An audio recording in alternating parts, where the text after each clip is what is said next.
जैसे तुम्हारी अम्मी अजरा के सदके वारी जा रही थी ना, उससे अंदाजा लगाया जा सकता है कि तुम्हारी अम्मी क्या चाह रही हैं। वो गलत कर रही हैं। तुम्हारी अम्मी हमारे साथ गलत कर रही है नोमान, वो ज्यादती कर रही है हमारे साथ। तुम बदल रहे हो नोमान, और तुम उनकी साइड लिए जा रहे हो।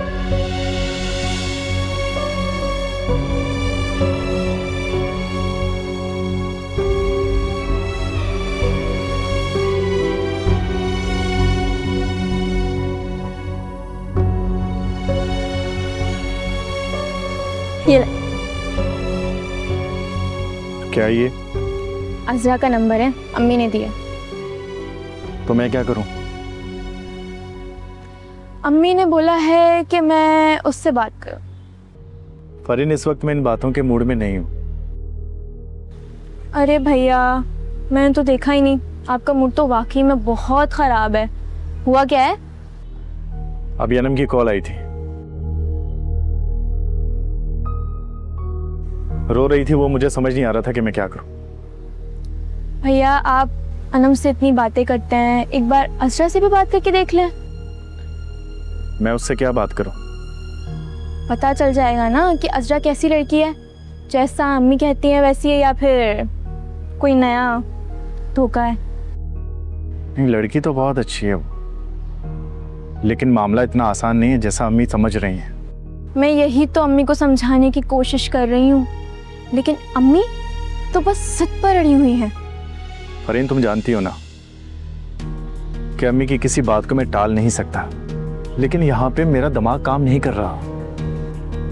लगता है कि मुझे खुद ही अज़रा से बात करनी पड़ेगी,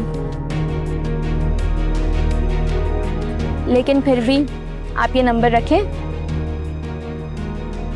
क्या पता बात करनी पड़ जाए।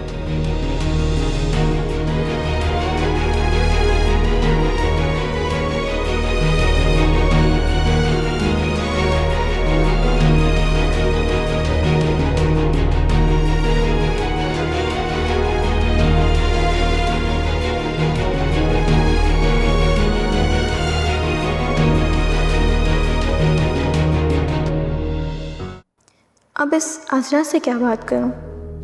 वो तो मुझे जानती तक नहीं है। मेरी किसी बात का बुरा ना मना जाए। फरहीन, तुम्हारी बात हुई अज़रा से? अम्मी, कल रात को तो आपने मुझे नंबर दिया है, और इतनी जल्दी मैं कैसे बात करूं? और मुझे समझ नहीं आ रहा कि क्या बात करूं मैं उससे, कि मेरी अम्मी मेरे भाई का रिश्ता तुमसे करना चाहती हैं। और आपको क्या लगता है कि अज़रा फ़ौरन मान जाएगी और कहेगी कि हाँ फरहीन, तुम्हारा भाई ही तो मेरे ख्वाबों का शहज़ादा है, मैं सालों से उसका इंतज़ार कर रही थी।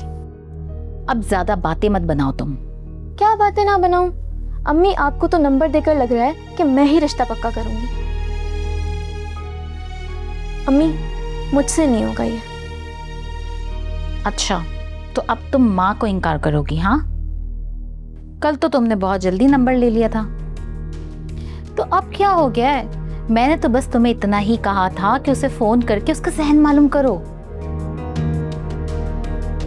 और मैंने तुम्हें रिश्ता पक्का करने के लिए नहीं बोला था, वो तो मैं खुद ही कर लूंगी। अम्मी, आप एक बात समझ जाएं कि दुनिया इधर की उधर हो जाए, वहीद अंकल कभी नहीं मानेंगे। और जहां उनकी बेटी का रिश्ता हो रहा था, वहां वो उसकी कजिन का रिश्ता क्यों देंगे? आप ख्वामखा की जिद कर रही हैं। मेरी पूरी कोशिश है कि मैं ये रिश्ता करके ही रहूंगी। इससे अच्छी बहू मुझे नहीं मिलने वाली, और अगर वो नहीं माने तो मेरे बेटे के लिए रिश्ते बहुत, और फिर भी कोशिश करूंगी कि ये रिश्ता छोड़ो नहीं। और तुम आज बात कर लो, और अगर हो सके ना तो जाओ, जाकर मिलकर भी आओ। अम्मी, खुदा का खौफ करें, पहले ही आप जो बातें करके आई हैं, पता नहीं वो लोग क्या सोच रहे होंगे। अब मैं वहां पहुंच जाऊं?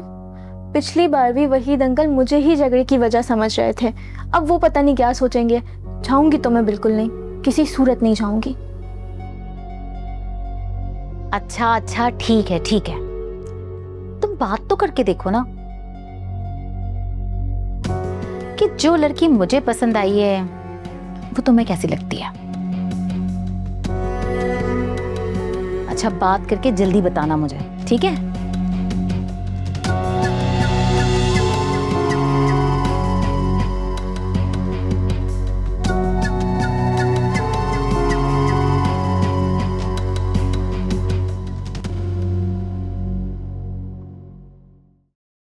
सुनिए, आरफा की कॉल आई थी क्या? नहीं, मगर तुम क्यों पूछ रही हो?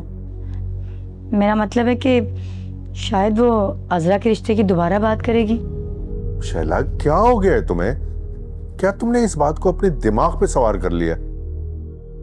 वो शायद मुझे ये बात बतानी तो नहीं चाहिए थी, लेकिन मैंने ये बात अनम को बता दी थी। क्या दिमाग खराब हो गया है क्या तुम्हारा? अरे उसको क्यों इस मामले में इन्वॉल्व कर रही हो? देखो शैला, समझने की कोशिश करो। अगर कल को यह बात पता चलती है कि आरफा नौमान के लिए नहीं किसी और के लिए रिश्ता ढूंढ रही थी, तो फिर क्या करोगी तुम? ऐसी बातें करके तुम खुद भी परेशान हो रही हो और मुझे और अनम को भी परेशान करके रख दिया तुमने। तो फिर आप आज ही आरफा को फोन करके खुद पूछें कि उसके क्या इरादे हैं। उसकी बातों से जाहिर हो जाएगा कि वो आखिर चाहती क्या है। ठीक है, मैं उससे बात कर लूंगा। फिलहाल तुम ऐसा करो कि मेरा वॉइस कोड जो है ना वो प्रेस कर दो, मुझे ऑफिस जाना है। जी ठीक है।